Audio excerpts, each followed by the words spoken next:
Last week, we worked on improving our hip flexion from a standing position, and so this week we'll continue doing the same with some variations. We're also re-establishing the relationship between our feet and pelvic orientation, learning to maintain neutral pelvis throughout range of motion. Using the bench as support to help me get into a relaxed, neutral, stable spine, posterior pelvic tilt, hamstrings holding me up here, not my quads, because I'm balanced back on my heels. Getting into position. Same as quadruped, except now I'm on my hands and feet instead of hands and knees. So as I continue to release tension that's trying to pull me into extension, I'm able to shift back further onto my heels. Now I can feel my hamstrings even better. And once I am balanced back here, I rely on the bench less and less. I'll continue to use it as reference, as support, to help me maintain stability, but I'm not relying on it.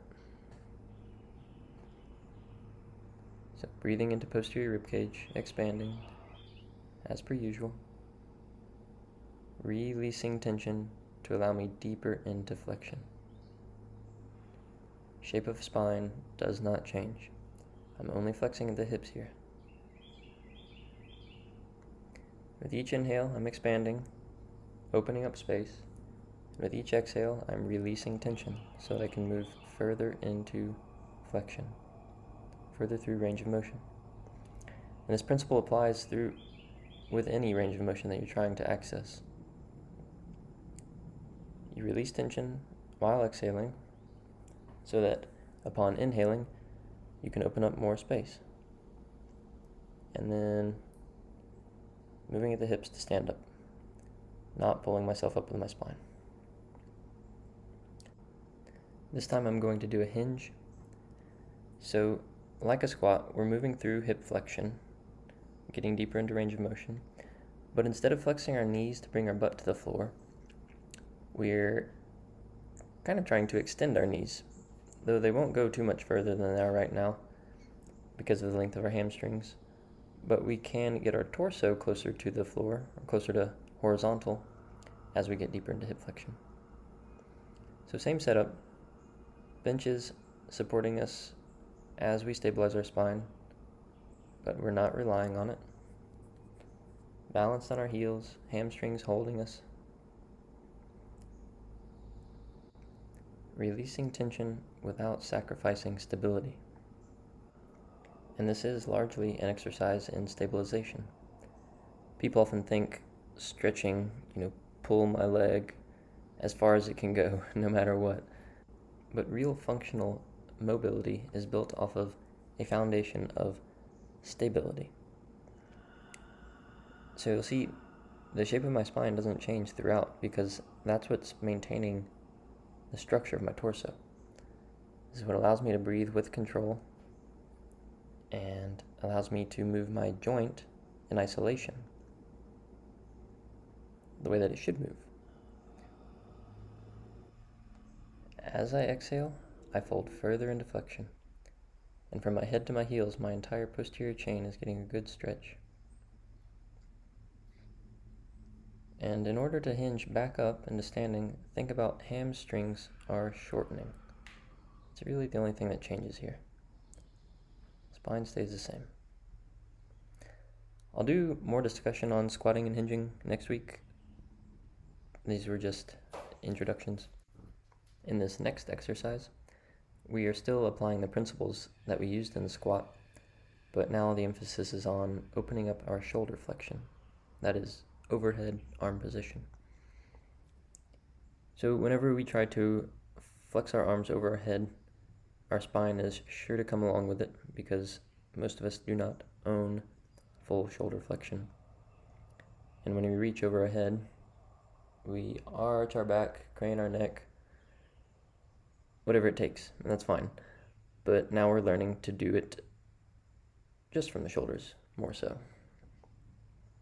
So you can see, granted this is not a perpendicular view, which I prefer, but you can see that my spine is nice and neutral, just like when I'm on my hands and knees in quadruped.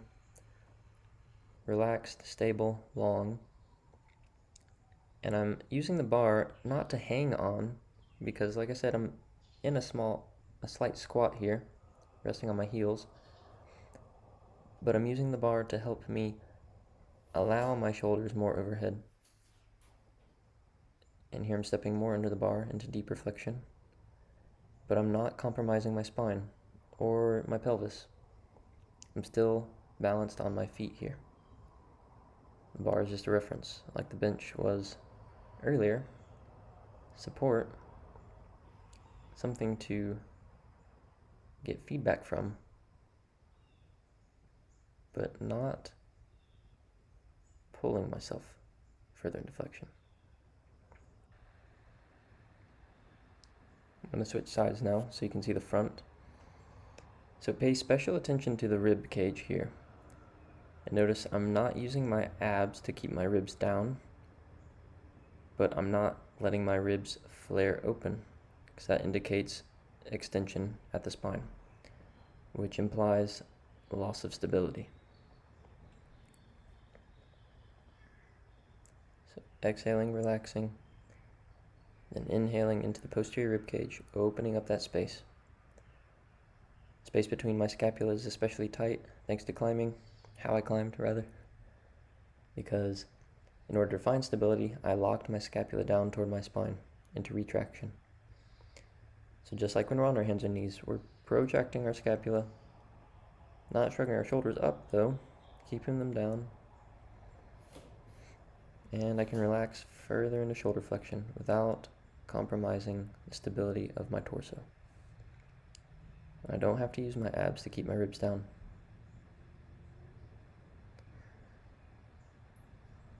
I'm balanced on my heels, in neutral pelvic orientation, maintaining stability.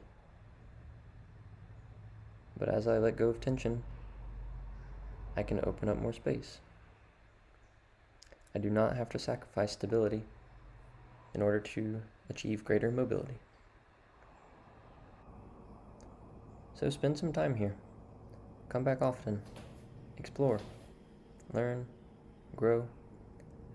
These are foundational ranges of motion that we should all have access to, and that I'm sure we all want to be able to apply in our daily lives. Reclaim your freedom. It's yours, and you deserve it.